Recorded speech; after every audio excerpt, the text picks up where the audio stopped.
guys, it's April. Just coming in today to do the Q&A video we talked about last week. So right now I'm between weeks 7 and 8 with my new dentures. They're still looking pretty good, pretty shiny. Not a whole lot of complaints about the denture. Things are kind of settling in, and it's just kind of part of my day now. There are some things I'm learning, like salad is really hard to eat because the back teeth, you know, they don't have the grinding power that I guess my natural teeth had. But I mean, that's going to come. It's just, and then you learn, like, every day you'll try to make a sound, like a sound effect, or, you know, say a word, and you're like, ho, ho, ho, that's when I can't say. And so then you got to work on that. But other than that, everything's pretty normal. I mean, it's just to the point where my dentures kind of feel like they're a part of my mouth. Still too chicken to eat. You know, caramel candies. I really miss Rolos. I'm getting ready to give that a shot in the near future. So if I do that, I'll let you guys know. But anyway, I'm going to get right into it with this Q&A today. Last week I did a cushion grip giveaway, and to enter, all you had to do was like the video, subscribe, and drop a question. So we're just going to get right into those this morning. And you'll have to excuse me because I'm reading from a piece of paper because I'm old school. So I'm just going to get right into it and we'll go for it. So the first question I had was, my dentures are stopping up in the cheekbone area after shrinkage, and she can't get to the dentist for a couple of weeks. And so she was wondering if cushion grip would help her. Maybe. But it sounds to me, and I'm not your dentist, but it sounds to me like there's shrinkage and it's too tall now. So maybe just filing that portion of the denture down, if you feel comfortable doing that, would be the most helpful thing to do. And then she also mentioned in her post that she was only 4 days post-op. So as far as using something like cushion grip or any other kind of adhesive, the way I chose when it was safe to use something like that for me was, you know, you take your denture out and kind of run your tongue along those holes where the extractions were. And if you can't taste blood anymore, it's probably okay. But fresh or still bloody or kind of metallic tasting, I mean, for me it was about a week before I could use any kind of adhesive even remotely near my extraction sites. But I didn't start using the cushion grips until about 2-3 weeks in. But a regular adhesive, I would put, you know, other places on my denture that just wasn't where I had a fresh extraction, because sometimes that adhesive coming off, you guys, hurts. Like if you're using like a powder or a gel, I mean, it really gets on there. The cushion grip's a little different because it doesn't actually adhere to the roof of your mouth. It kind of refits the denture and keeps it, you know, so it's got good suction. And so there's no, I guess, pain, you know, when you pull that thing out, like there might be with other adhesives. But for me, what I did, just like I said, I just kind of ran my tongue, you know, around and over my extraction areas, and if I didn't taste blood, I felt like it was probably safe. You definitely, I wouldn't use anything on a fresh extraction site for the first week, though, just to be on the safe side. And if you have, you know, if you need better clarification, just call your dentist's office. I know they can give you, you know, the for sure on what the policy is there. Another girl asked if cushion grip helps with bone spurs. For me, not really. The cushion grip's really great, but you know, if you've got a little spur or a little something sticking out, when you place your denture in, it pushes on it, even with the cushion grip. Even though it's real nice and pillowy, it still puts enough pressure on it that it's going to bug you. Or at least it did for me. So what I did, and you guys, I'm a prolific picker. Like, if my husband has a zit, like, I will pick it until it's gone. But so when I was having bone spurs, I noticed for me, my lower ones were a lot bigger and a lot worse for me on the bottom, and they were harder to remove. And I'm going to show you how I dealt with the bone spurs, and I'm going to get right up in your business here with my teeth out, so bear with me if that's going to gross you out. Look away for a second. I didn't glue these in or anything today. I do have cushion grip on after my last reline because it didn't last very long for me. It was probably a week and a half, and then they were too big again. But if we come up in here, I'm 8 weeks out, and you can kind of see what my healing looks like. I don't know if I'm showing you anything real useful like that, but excuse me. Those little divots is where the teeth came out. And those little divots is where I'm having the most of my bone spurs at the time. So right now what I'm doing is, if this was a Q-tip, I would just jam it up in there. And I know that doesn't sound comfortable and not hard. I mean, you don't have to go like up your nose or, you know, anything, but just a little bit, just kind of get it in that space. And I twist it because it seems like the cotton on the Q-tip will catch the bone. And then I just twist the Q-tip the opposite direction, and it usually just spins right out. And that's been the easiest thing I've been able to do to deal with a bone spur if I can't see my dentist right away. Is just get a Q-tip and just go straight up or down, depending on where you've got it, and twist. I start, you know, counterclockwise, and then once I've noticed that I'm hitting the bone spur that's bugging me, I just flip it the opposite direction. Like I said, it kind of gets tangled up in the cotton of the Q-tip or cotton swab, whatever you got, and then it just kind of comes right out. And that's been the very best thing for me for bone spurs. Somebody asked if they could use cushion grip with implants. You guys, I have no idea. It seems to me like if you had abutment sticking up and you put the cushion grip in your denture and then place the cushion grip, it would just kind of ooze everywhere. It might interfere with your abutments, or, you know, or your implant areas. And so if it was me, I would definitely ask the dentist before you did anything like that, because just, I don't have a whole lot of insight because I don't have implants. And I hate to say to go Google it, but, you know, I would recommend calling the dentist or shooting a Google search, or even Cushion Grip has a really good customer service, and I don't have their number sitting with me offhand, but it's an 800 number you can call, and they can tell you that too. And it's pretty easy to find. I mean, it's a quick, super fast Google search to get a hold of Cushion Grip, so not a problem there. And somebody asked, how hard is it to remove the Cushion Grip? For me, it's been super easy. The instructions say to place your denture in warm water and let them sit for like 10 minutes. And obviously you don't want to use super hot water, but you can't use too cold water either. But, you know, hot tap water. And let it soften up and then peel it off. That is good advice. That doesn't work for me. I don't soak mine. I just, a lot of times in the back, the very back of the denture is where mine's going to start to lift first. And so I find if I soak it in hot water, that thermoplastic, it's really stretchy. And so it's like mozzarella, you know, pizza cheese coming off if I soak it for me. If I don't soak it though, I can just get up under that corner, kind of pry it up, and then peel, and the whole thing comes off in one piece. And it's really not a problem for me. But I mean, I guess that's kind of a trial and error. I guess whatever works the best for you, and it may vary based on what, you know, type of denture material you have, because I know there's a handful of different ones out there. But the Cushion Grip's fairly easy for me to remove. Like I said, I just start in the back corner and just kind of peel until I got like a sufficient piece I can pinch, and then I just pull the whole thing off. And that's pretty simple. But for some people, soaking works better. Like I said, mine just seems like it's like mozzarella cheese coming off like in little pieces, and I think that takes too long and it's yucky. So I just peel it off without soaking it in one shot, and that seems the best for me. One girl just asked, does wearing dentures get easier? Yeah, it totally does, but it's not without some effort. I mean, you've got to find the right routine for yourself, and you know, I'll tell everybody, it's, perspective is everything, you guys. So, you know, if you come into this and you're like, blah, yuck, I wear dentures, this sucks, blah, blah, blah.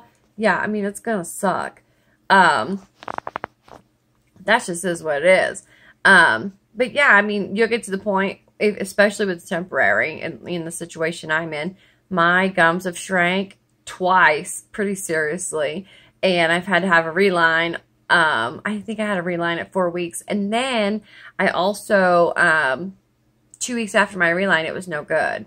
Well, you guys, that reline cost me $65, and that was kind of expensive. So I just put some cushion grip in and scheduled an appointment for like 4 weeks out, just because I can get by with the cushion grip until then. So I think that's really pretty great, and it's a lot more affordable than a $65 reline. And I've heard of places charging upwards of $120, $150 for a reline. So I mean, it just kind of depends on you.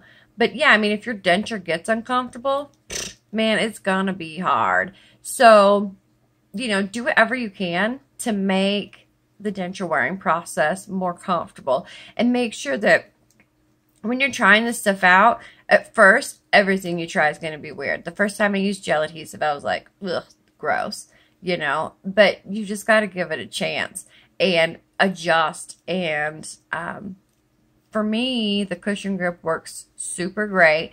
I do notice, though, at around day 3 with the cushion grip, I'm putting a little bit of fixed net powder in there. And it's not because the cushion grip's not doing its job. It's just because I'm still healing. And so when I went in for my reliner and my dentist said, oh, this will be good for 6 months, I went, BS, it's not going to be good for 6 months. My face is changing, you know. So the cushion grip's great for, you know, in between relines too. But yeah, I mean, wearing dentures gets easier. Eating gets easier. Speaking gets easier. Like I said, I'll bump into a word or a noise that I'm like, whoa, that was weird. And then I just practice that. You know, and I don't know specifically what denture issues you might be having or what's causing you some problems, but speech was a big one for me. I really like clear and concise speech. And the best thing for me, what I did was every time I was in my car or in my house by myself, I had Pandora on and I was singing songs, singing anything I could sing.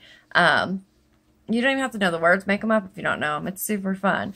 But yeah, I mean, that's what I did. So, but yes, wearing dentures does get easier. I pinky swear it's not going to be rough. That first week is rough. That second week is better. And then after that, it's just part of your day. It's like putting on your bra or putting on your socks. It's not any different than that, in my opinion. You put it on because you gotta. So that's just kind of my 2 cents there. And then one gal asked, how do I keep my new teeth from staining? So I did some experimenting with that, you know, over this last week. My dad, his teeth look fine. They look really good. And all he does is just drop them in his denture bath with a tablet. Simple enough. He doesn't have to use adhesive or anything. He's got a nice permanent and it fits really great, and he doesn't have to use anything, cushion grip or adhesive or otherwise, which is really cool. So I tried that. I did that for like 3 days, and even with the stain away, my denture started to look a little bit dingy.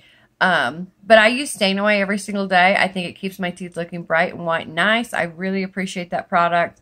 But for me, my lower teeth, it didn't really change at all. My upper teeth changed a little bit. They were kind of just looking. And I do smoke and I do drink coffee. I mean, I'm a little abusive to my denture in that regard. But the best thing I can say is use stain away, but also brush them. I mean, just dropping it in the cup with a tab wasn't cutting it for me. So I've tried the stain away, I've tried the Polydent smokers, and I've tried a handful of other Effordent ones and stuff.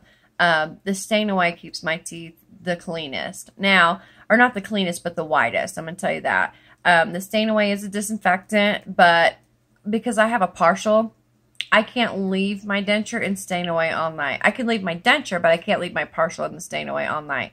So the stain away for me is like a 20-30 minute cleaner while I'm in the shower, and then I soak them in the Polydent smokers at nighttime.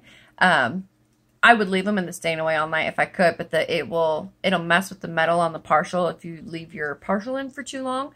So that's just some, you know, a tip there about the stain away. If you have a partial, you cannot soak your denture in that all night. You cannot soak your partial in that all night, or if you have any metal pieces, because it will mess with the metal in your appliance. Yeah, the staying away is great. Staying away and brushing. That's the two things that I think is the very most important. And then, like I said, I soak in a Polydent for smokers in the evening time if I take my teeth out that night, because I can't leave my partial in the staying away. But the staying away is great. I really like that stuff. And I don't think I would use the Polydent smokers if I didn't have a partial. If I just had a full-on denture, I'd just exclusively use the staying away. And somebody asked, can you soak your dentures with cushion grip? You totally can.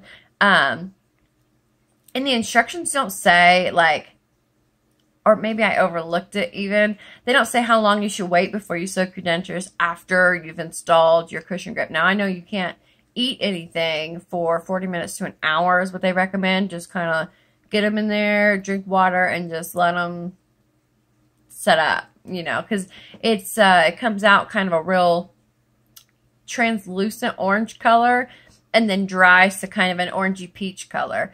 And then when it's that orangey peach and it's not see-through anymore, that's when it's set up. And so I would say, I mean, after it's set up, it's probably, I mean, it's totally safe to soak them. I mean, I soak mine all the time, a lot of times for many hours during the day while my husband and my son is at school and work.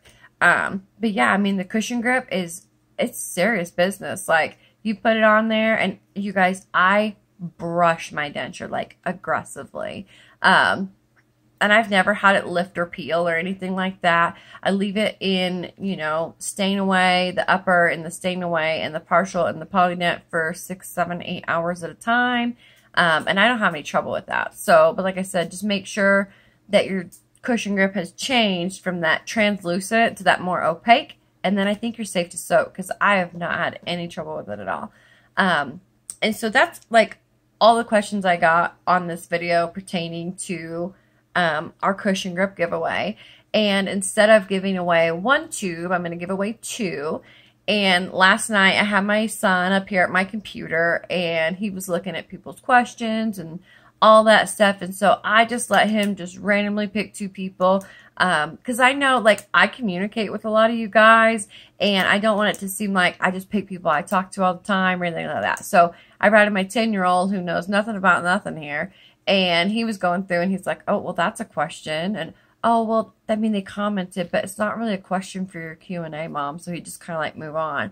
And so he picked 2 winners. And the gals I've got one gal named Tracy Bromley, and I've got Tori Birch. So you guys are my cushion grip tube winners. And what I'll have you do is I will just drop a comment behind your question here on this last video. And you know what? No, instead of that, I'm going to just leave my email down in the description. So Tracy and Tori, if you guys are watching, congratulations. I'm going to leave my email down below in the description. It's YOWYO chick, CHICK 07 at yahoo.com. If you guys just shoot me your address and an email, I'll get those over to Cushion Grip, and it'll actually ship right over to you for free from US Pharma, and you should see that in the somewhat near future. So shoot them over to me, and I'll make sure I get it to the right folks, and they will get you a couple of tubes. So anyway, that's super duper exciting, and I wanted to say congratulations to Tracy and Tori. And no, I'll look for you guys real soon. I'm hoping you know, we can do some more giveaways and some more fun stuff on this channel. Oh, and I did have another question. Somebody asked, it wasn't on the cushion grip video, but they're getting new dentures, and they're on a keto diet. And for those of you who don't know, keto diet eats a ton of protein, you know, meats. And the guy asked me, he said, how long until I can eat meat? You know, how easy is it to eat meat with a partial and those kinds of things? You guys will be keto friendly in a hurry. Like I said, I had my posterior teeth all pulled 4 months ahead of time. And then I just had these remaining teeth. So I think I was eating a little bit faster than somebody who's maybe getting all their teeth yanked out at one time. But for me, I mean, I was off the soup and was able to eat softer meats and stuff relatively fast. I want to say it was probably right after week 1. I mean, after this all started being so tender, or after it all stopped being so tender, I was brave enough to start trying some stuff. I think the most important thing for a new denture wearer who's trying to eat foods is let your utensils do a lot of the chewing for you. Cut your food up small if you have to. I mean, just even if you have to cut it up small enough you can just swallow it, do it. I promise it's way better than those nasty old protein shakes. I didn't do any of that. I think that's not my jam. So anyway, congratulations, Tracy and Tori. Shoot me that email with your address, and we'll make sure we get a couple of tubes of cushion grip out to you. And for the rest of you guys, I'm super sorry you didn't win. Like I said, I didn't have like a random number generator, and I really didn't know how to do a giveaway this time. So like I said, I just let my 10-year-old pick our winners. So you guys have a awesome day, and happy Friday, and I'll see you guys soon.